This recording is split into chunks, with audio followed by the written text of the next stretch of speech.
Senhoras e senhores, sejam todos muito bem-vindos. Hoje, dia 7/3/2023. Agora são 6h25 da manhã.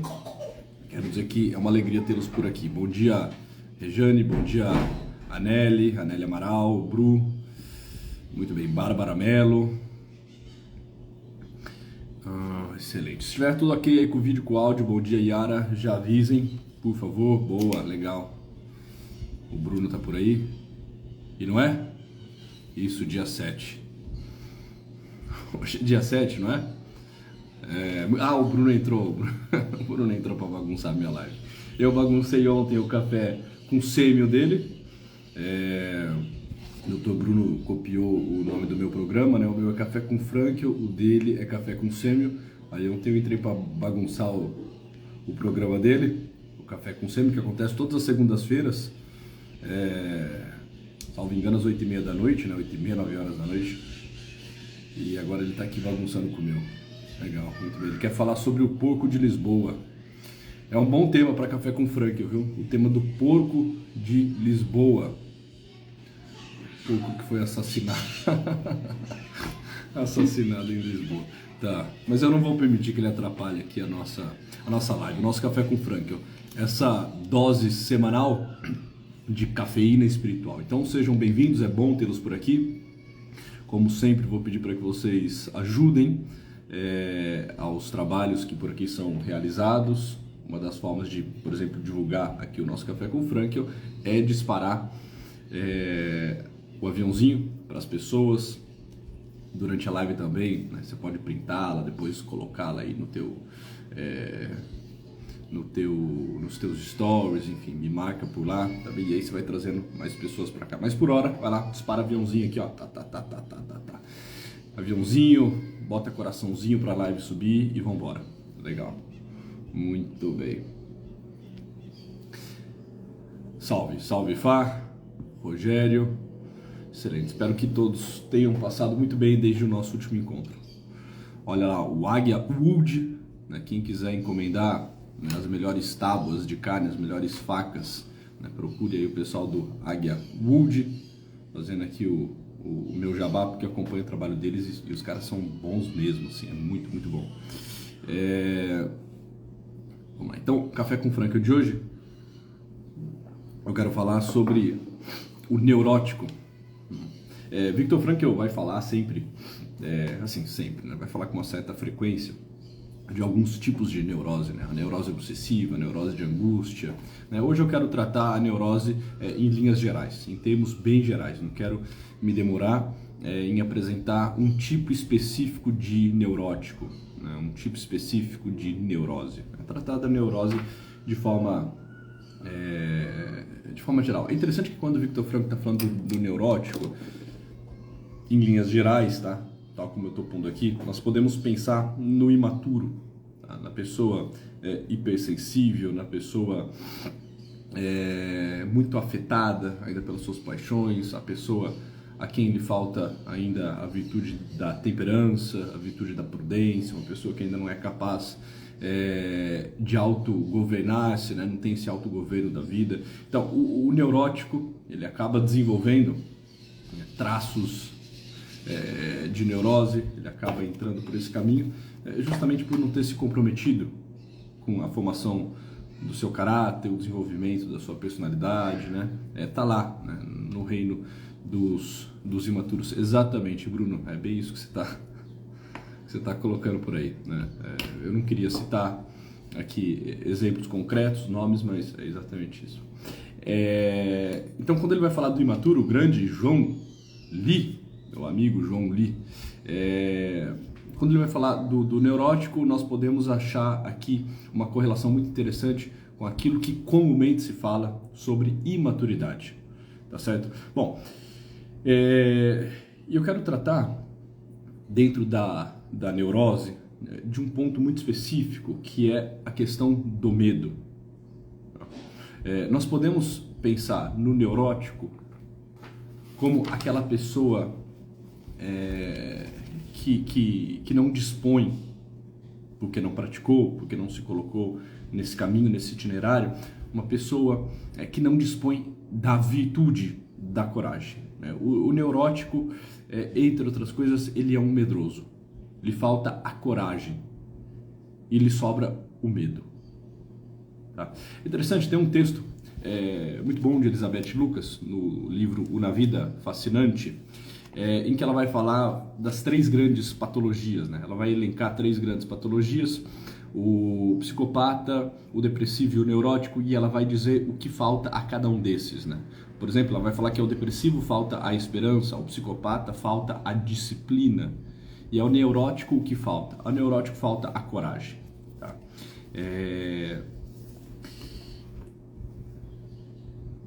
Esse neurótico que aqui nós estamos falando, e quando eu digo aqui o neurótico, não é alguém que está muito distante aí de você também, não é alguém que está muito distante da tua vida. Muitas vezes você que está me ouvindo, se comporta como um neurótico. Tá? O Luiz Henrique está me chamando de neurótico. Você sabe que você traz aí, né, as tuas neuroses, as tuas debilidades, pontos que precisam ser melhorados, né? Então, assim, não fica pensando em terceiros, não fica pensando, né, em alguém. Faz uma autoanálise, faz uma reflexão tua, né, bem profunda, tá bem? O neurótico, esse medroso, que aqui eu estou colocando com essas notas, né, dando um acento nessa questão do medo, da falta de coragem, ele é aquela pessoa que vai buscar a todo momento um tipo de validação. Tá? Tudo que ele faz gera uma certa insegurança. Então ele não sabe se ele deveria fazer bem assim. Ele vai buscar terceiros que possam validar as suas ações, validar os seus sentimentos. Ele fica à espera de aprovação da comunidade. Então ele faz algo e olha para o entorno, para ver se as pessoas estão de fato concordando com ela. Ele tem uma ação, ele toma uma decisão, mas ele faz isso cheio de temor e de preocupação excessiva, porque ele só vai se acalmar, só vai se estabilizar quando alguém validar. Olha, parabéns, olha que bom isso que você fez, que interessante, né? Como você é bom em tudo que faz, né? Então ela fica esperando essa pessoa medrosa, amedrontada e portanto neurótica, ela fica esperando uma validação, ela fica esperando a aprovação do entorno. Tem aquela frase célebre, né, que o temor ante o fracasso anula toda a chance do êxito, né? E é exatamente isso, né? Porque quando de antemão eu já inicio as minhas coisas com esse temor, com essa preocupação excessiva, o que estão pensando de mim, o que vão achar de mim, o que vão falar do que eu fiz, assim assado, né? Esse temor ante o fracasso que pode surgir vai anulando toda a possibilidade, toda a chance de êxito. Tá bem? Mas enfim, aqui só fazendo uma breve explanação, uma antessala para localizá-los dentro dessa realidade, né, do medo. Tem um livro muito interessante, e é exatamente por conta da leitura que eu estava fazendo, da releitura que eu estava fazendo desse livro, que me ocorreu falar aqui sobre o medo. Tem um livro muito interessante que se chama A Ansiedade, de Enrique Rojas, né, um livro belíssimo,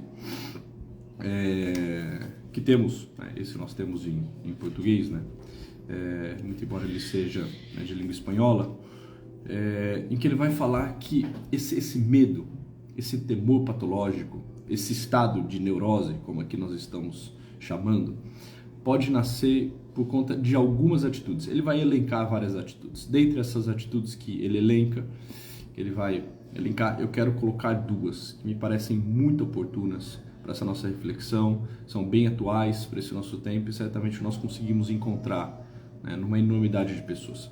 Ele vai falar que esse temor, e portanto essa neurose, surge, entre outras coisas, por conta de 2 atitudes que nós temos frente à vida, frente ao mundo.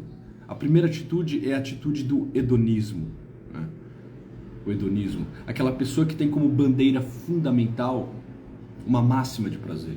Uma pessoa que busca a todo momento o prazer e o bem-estar, a satisfação, o regalo, o gozo, né? A pessoa que é movida por isso, por esses prazeres sensíveis. Então tudo precisa ser muito prazeroso. Ela precisa estar vivendo uma máxima de bem-estar, né?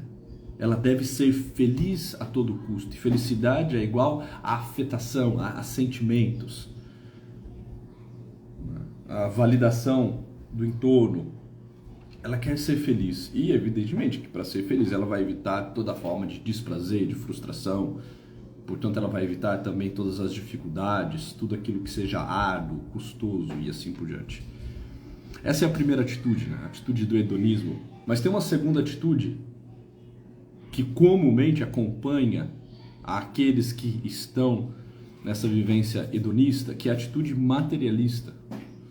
É aquela pessoa que não só quer ser feliz e evitar todo o desprazer e que tem como bandeira fundamental, né, essa máxima de prazer na vida, mas também essa atitude daqueles que querem acumular, O gozo é tão maior, a alegria, a satisfação, o bem-estar é tão maior quanto mais bens eu possuo. Quanto mais eu consigo acumular bens e evitar a escassez. O hedonista, ele vai evitar o desprazer. O materialista, ele vai evitar a escassez. Para o materialista não pode lhe faltar nada. Ele tem que ter tudo por perto, tudo nas mãos, né? Ele tem que poder chamar as coisas de suas, né? Tá bem? O hedonista em contrapartida, ele não quer, como materialista, tão somente acumular bens. Ele quer acumular prazer. Então, um evita o desprazer, o outro vai evitar a escassez. Um vive uma máxima de felicidade, o outro de acúmulo. Bom, essas duas realidades, evidentemente, não estão tão distantes. Uma vai exigir a outra mutuamente. O hedonista vai, inevitavelmente, se tornar um materialista, e o materialista vai assumir também essas notas bem acentuadas de um hedonista. Henrique Roges, que eu citava agora há pouco, né, nesse livro A Ansiedade. Obrigado, o pessoal está colocando aí o nome do livro, né? Da Elizabeth Lucas, que eu citei agora há pouco, é Uma Vida Fascinante.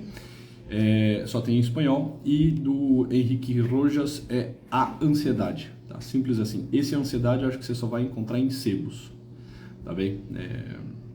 Esse que eu tenho em mãos é da editora Mandarim, ok?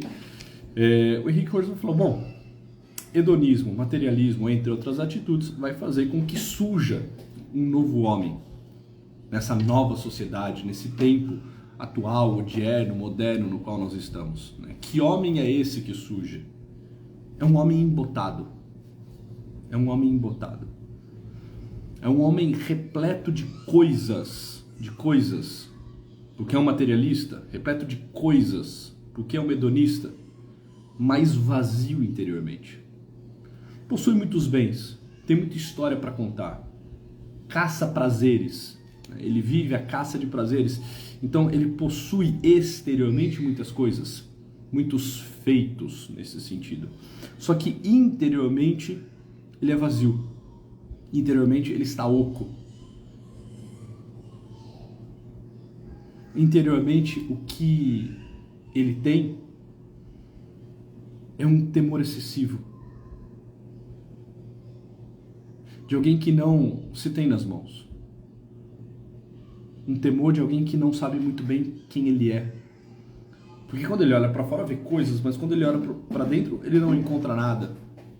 Porque não está alimentando esse mundo interior, porque não está desenvolvendo força, porque não tem recursos internos.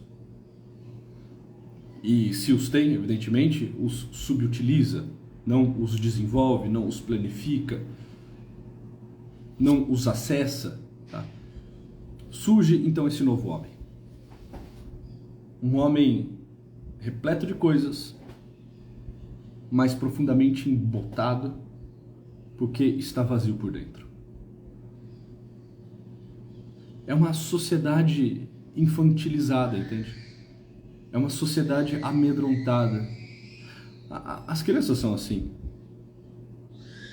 Vocês escutam aqui o choro, por exemplo, de uma criança, nesse exato momento. As crianças são assim. Mas tudo bem, elas estão ainda numa fase interessante do desenvolvimento humano, e nós não podemos pesar a mão sobre elas como nós devemos pesar sobre nós, evidentemente. Acho que vocês conseguem me compreender, mas as crianças são assim. Quando algo falta na realidade exterior, elas entram num certo estado de desespero, porque também não conseguem encontrar recursos para lidar com as suas frustrações, com as escassez do mundo exterior, não conseguem lidar com isso tudo porque lhe falta algo interiormente, ainda não tem esse autodomínio, ainda não tem essa força, ainda não tem essa capacidade de frustração, essa capacidade de resiliência. Quando eu digo não tem enquanto algo assim desenvolvido, evidentemente.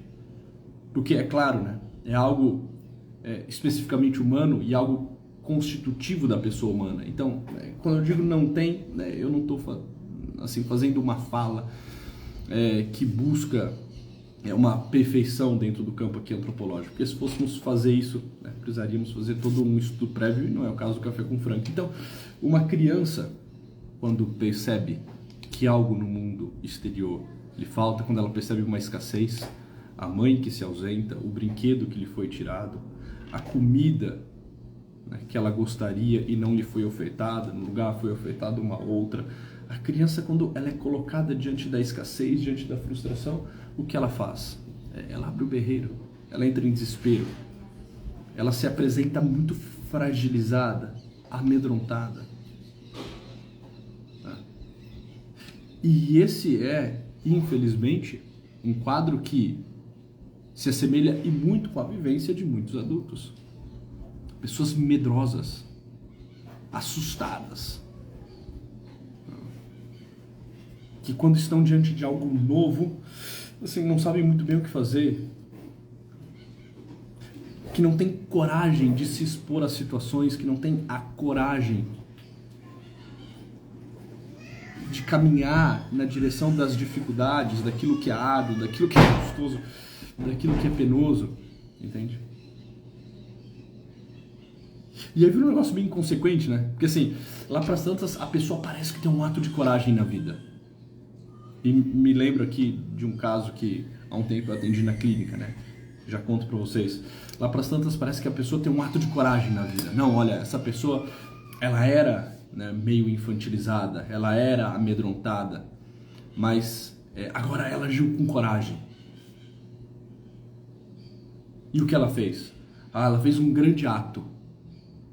Um ato de bravura, um ato de coragem. Quando você vai ver, não tem nada de coragem, não tem nada de bravura. Só tem de temeridade. A temeridade é um excesso de coragem inconsequente. É uma atitude imprudente, que não tem uma finalidade nobre, né? Então, assim, a pessoa foi muito corajosa. O que ela fez? Sei lá, ela decidiu sair da casa dos pais. Foi o que aconteceu com um paciente meu, né? Que, se percebendo muito infantilizado, muito amedrontado, resolve ter uma atitude corajosa e num ato que ele julga ser de coragem, ele rompe com tudo e sai da casa dos pais dele, aluga um Airbnb e vai morar nessa casa. Mas ele não sabe o porquê o faz, ele não tem nenhuma finalidade que justifique isso tudo, uma finalidade nobre, honrada, não, eu vou para conseguir lidar mais, para lidar melhor, né, com as minhas coisas, para conseguir me comprometer, né, em ter uma vida assim, assensada. Não tinha absolutamente nada. O que acontece? Passam-se 2 meses, ele fica doente, embotado, ganha muito peso, fica gordo. A mãe dele fica preocupada, quando vai ao encontro dele, né, encontra pela casa caixas e caixas e caixas e caixas de bombom, espalhadas, né, pela casa. Esse rapaz, que depois eu vim atender, comia no café da manhã, no almoço e na janta só bombom, comprava várias caixas de bombom e se alimentava de bombom, de chocolate, né? Passava o dia comendo chocolate, jogando videogame, né? E assistindo pornografia. Então, assim, aquilo que parecia ser um ato de coragem, eu vou sair da casa dos meus pais, vou começar a minha vida, vou ter os meus negócios, vou empreender, vou administrar melhor o meu tempo, vou ter a minha rotina. Aí você vai ver, né? Aquele ato que parecia ser coragem era só temeridade. Saía do nada e levava para lugar nenhum. Se tornou um tolo, se tornou alguém doente em todos os sentidos, emocionalmente, psiquicamente, fisicamente, uma pessoa embotada. Se olhava para ele estava visivelmente doente. Ninguém precisava ter um olhar muito atento, Eu não precisava de um olhar clínico para ver que aquela pessoa estava doente. Dos pés, a cabeça estava toda enferma. Né? Isso, evidentemente, não é coragem, né? Isso é uma imprudência infantil. Quando eu digo coragem, é a coragem de não nos subestimarmos. A coragem, senhoras e senhores, de conseguirmos exigir cada vez mais de nós mesmos. A coragem de traçarmos rotas que sejam cada vez mais desafiadoras. E eu digo rotas cada vez mais desafiadoras, né, pousando os olhos aqui sobre o livro do Viktor Frankl, né, A Falta de Sentido, quando ele vai falar das vivências dele enquanto alpinista, né? E ele vai dizer, olha, nós enquanto alpinistas buscamos cada vez mais rotas que sejam desafiadoras, né? As rotas mais desafiadoras. É isso que o alpinista busca. E é interessante, Frankl, eu já fiz um café com Frankl pegando uma parte desse texto de Frankl, mas eu volto aqui nessa parte porque nesse momento faz todo sentido, né? Cai muito bem. Ele fala, olha, sabe o que me motivou a, por exemplo, começar a escalar, a me tornar um alpinista? Citando na íntegra aqui Viktor Frankl, né? Há pouco falávamos de escalada. O que pode ter me movido para elas? Honestamente, vai responder Frankl, o medo. O medo. Mas como frequentemente pergunto aos meus pacientes quando me procuram com suas neuroses de angústia, devemos nos resignar a tudo? Não se pode ser mais forte do que o medo? E mais abaixo ele continua, né?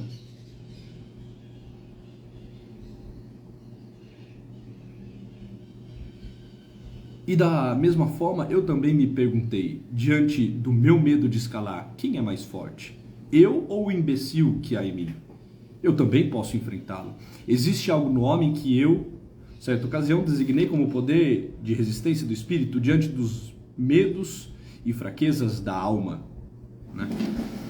Olha que interessante, olha que homem saudável, né? Um homem que vai estabelecendo sempre na sua vida rotas mais desafiadoras, que vai buscando sempre pontos mais elevados. Esse é o tipo de fortaleza. Fortaleza de alguém que vai sempre subindo um pouco o sarrafo, que nunca vai se contentando com o salário mínimo, que nunca vai se contentando com aquilo que, assim, já foi, porque ele se percebe num campo de tensão e se percebe capaz de sempre dar um pouco mais do que aquilo que ele já deu. É como se ele olhasse para o passado e falasse, olha, o que eu fiz está feito, ótimo, né? O que eu fiz e está bem feito, né? Merece um rápido olhar de contemplação, de gratidão e assim por diante. Mas tantas outras coisas ainda precisam ser feitas. Eu não posso viver dos feitos do passado. Aquilo que eu fui ontem já não serve para hoje. O Luiz Henrique de ontem não presta para hoje. Se faz necessário estabelecer novas metas. Se faz necessário se expor a novas situações. Realizar novos feitos. Se faz necessário subir o sarrafo com coragem, porque é necessário coragem para estabelecer novas metas, subindo o sarrafo. Eu preciso subir o sarrafo porque eu tenho que entrar nesse caminho de crescimento, de desenvolvimento, não para nada, mas para me tornar aquilo que de melhor só eu posso ser, para contribuir com o mundo, com a sociedade, para realizar valores, para me tornar aquilo que Deus sonhou para mim, para conseguir realizar bem os meus trabalhos e me tornar no meu trabalho um luzeiro, uma referência. Se faz necessário que cada vez mais em todas as áreas da minha vida eu consiga ter essa coragem de subir o sarrafo, de estabelecer novas metas, de não temer os fracassos, de não agir a partir do temor do neurótico, o temor do neurótico que busca só prazer ou acúmulos de bens, o neurótico que vai buscar sempre a validação do mundo exterior. Não. Eu preciso ir subindo o sarrafo. Eu preciso ir buscando novos desafios na minha vida.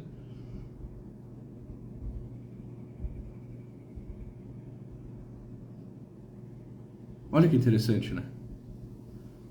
Aqui um trecho interessante do livro, né? Quando o Viktor Frankl vai falar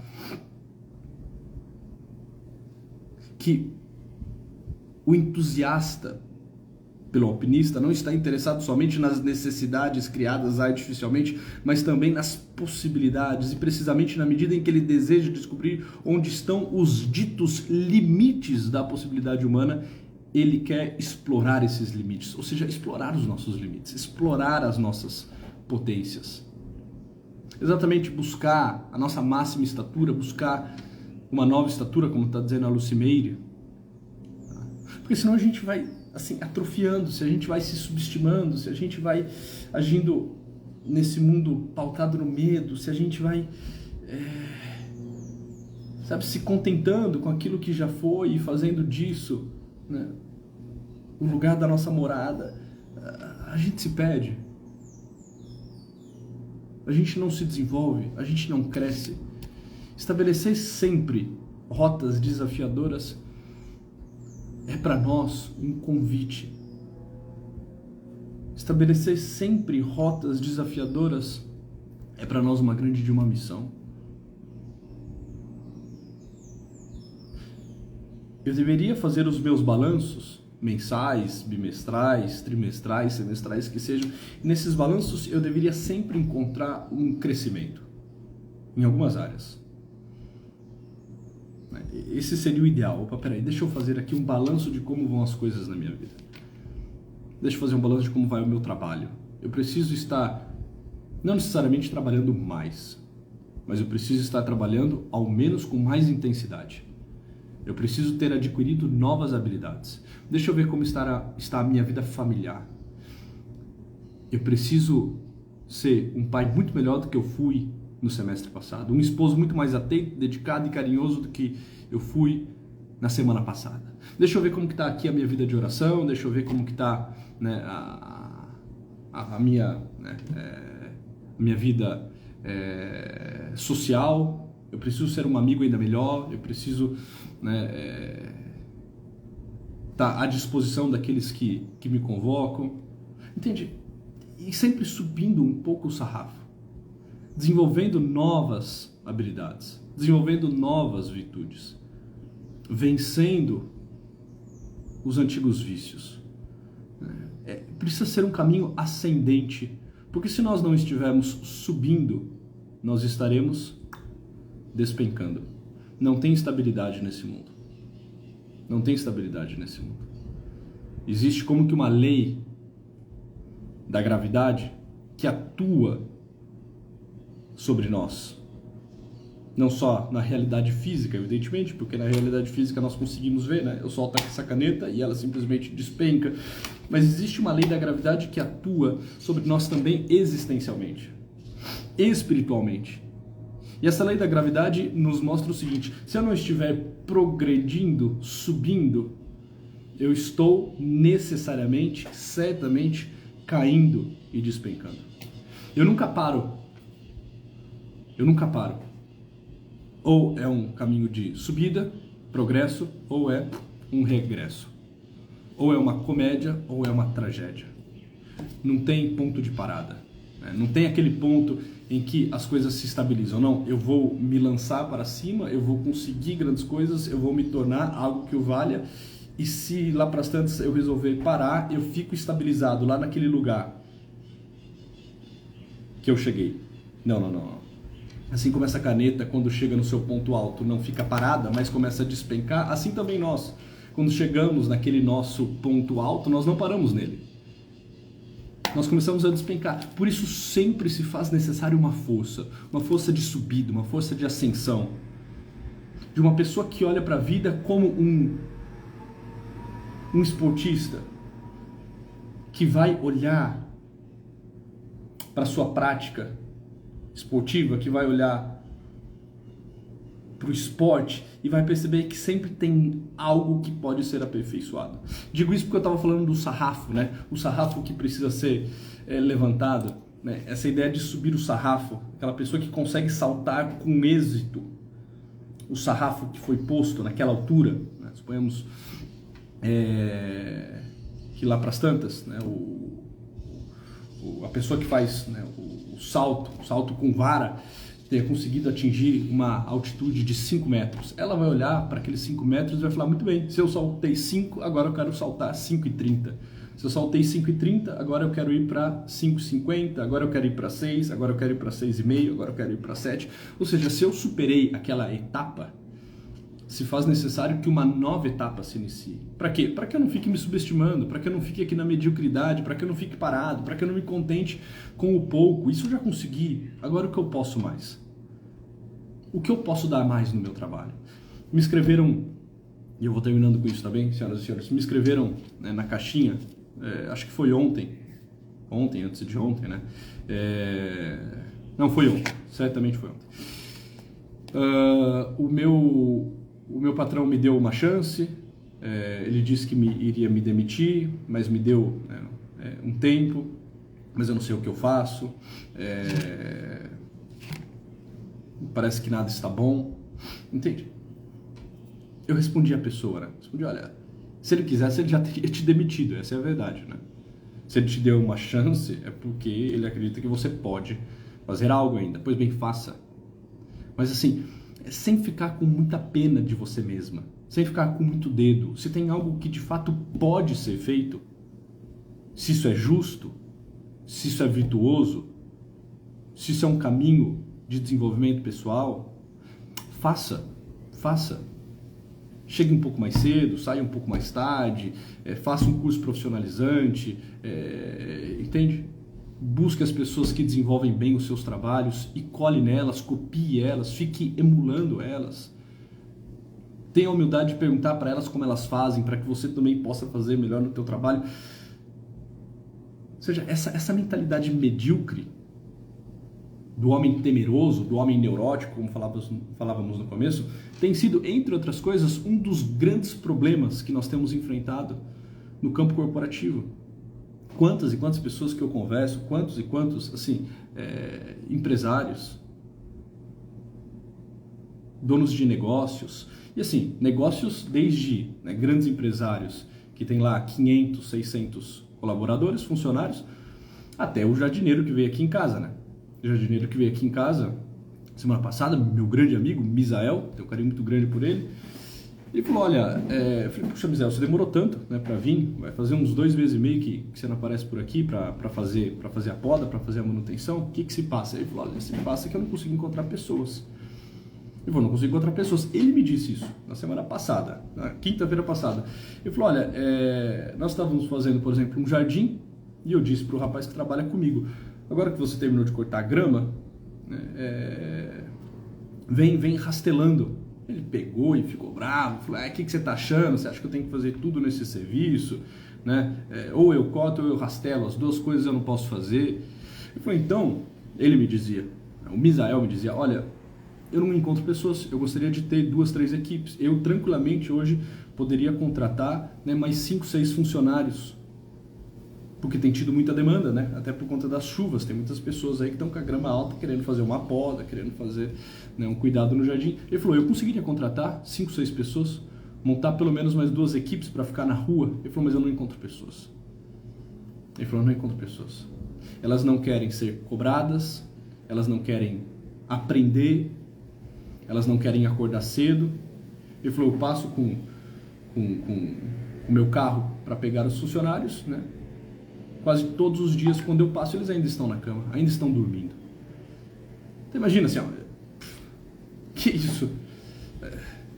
Que sociedade maluca é essa, né? Uma sociedade assim, infantilizada, de crianças que têm dificuldade de sair da cama. Crianças aqui, entre aspas, né? Crianças de 40, 45, 50 anos, que têm dificuldade de sair da cama, que não conseguem dar de si, que não conseguem realizar um trabalho de começo a fim. Começam, mas não terminam. Começam, assim, de forma lânguida, de forma tíbia, de forma precária e por fim deixam tudo em aberto. Ou seja, pessoas que não exigem nada de si mesmos. Pessoas que têm medo de crescer, de empreender, de produzir, de se arriscar. E tem medo por quê? Porque preferem uma vida com prazeres tolos, baixos, do que uma vida cheia de aventuras e de crescimento. Senhoras e senhores, nós precisamos exigir mais de nós mesmos. Mais. E esse mais não é um mais assim de tempo. Nossa, Luiz Henrique, você fala isso, me dá até um certo desespero, né? O tanto que eu já faço. Só que talvez esse tanto que você faz é feito com preguiça, é feito com reclamação, é feito com temor, é feito com imprudência. Você não precisa aumentar necessariamente as horas. Você precisa aumentar a intensidade, botar coragem. Coragem do quê? Coragem de se tornar aquilo que você pode. A coragem de arregaçar as mangas e cumprir os teus deveres. A coragem de fazer e fazer por amor. A coragem de fazer e fazer de forma inteira, botando lá a tua vida, botando o teu coração. Não é só levantar quando o despertador toca. É levantar já numa atitude de prontidão. Você percebe que aqui exige coragem? Levantar, todo mundo levanta, né? Assim, todo mundo, né? Acho que pelo menos vocês que estão aqui no Café com Franca 625, sim. Nesse sentido, todo mundo aqui, né, que está comigo. Acordar, todo mundo acorda, mas acordar com disposição, acordar com alegria, acordar com uma prece nos lábios, acordar já numa atitude ereta, né? Não ficar se arrastando pela casa. Trabalhar. Eu acredito que boa parte dos que aqui estão trabalham. Mas como que se trabalha? Qual a intensidade, qual o amor, qual é a devoção que você bota nisso tudo? Fazer os serviços da casa, tá bom. Né? Mais ou menos todo mundo faz. Mas como é feito? A coragem, ela nos ajuda a viver bem os comos. Viver sem se poupar. Viver sem fazer muitas contas do tipo, e eu como fico? Não, se entregue, faça. Bote lá o teu coração, se gaste nisso tudo. Essa coragem que nos tira de uma certa neurose. A neurose dos medrosos, a neurose dos tíbios. A neurose daquelas pessoas que vão se subestimando, vivendo de hedonismo e materialismo e acabam pousando num vazio existencial terrível. Tem muitas coisas exteriormente, mas interiormente estão pobres, vazias. Não tenhamos medo, tá bem? Subamos o sarrafo. Vamos buscar rotas mais desafiadoras. Senhoras e senhores, busque hoje, no teu dia, na tua vida, rotas desafiadoras. Não se subestime. Tá bem? Quero dizer que é uma alegria estar aqui com vocês. Estamos aí com 155 pessoas agora na live. Eu vi que vocês foram mandando alguns documentários. Alguns comentários.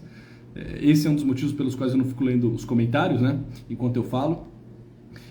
Porque facilmente me perco naquilo que eu queria dizer. É isso aí, o Renato está lembrando, né, daquela máxima do meu amigo Dr. Saulo, poupar é se perder, motivação não é suficiente, é preciso ter decisão de cumprir os deveres. A Lucimeire, a coragem nos ajuda nos comos, uma frase que eu disse aqui agora há pouco, a Aninha está colocando exatamente, a coragem nos ajuda nos comos. É bem isso. Avante, Adriana, bora, avante. Juliana dizendo excelente, boa. Senhoras e senhores, é bom estar aqui com vocês. Tenham todos um bom dia. Nos vemos no próximo Café com Frankel. Se puderem, printem essa live, né? Indiquem para as outras pessoas. Comente lá, né, na tua casa, no teu trabalho, sobre, né, essa e outras lives que temos feito, bote aí para o pessoal assistir, quem sabe não surge uma reflexão interessante, uma mudança de vida, enfim, né?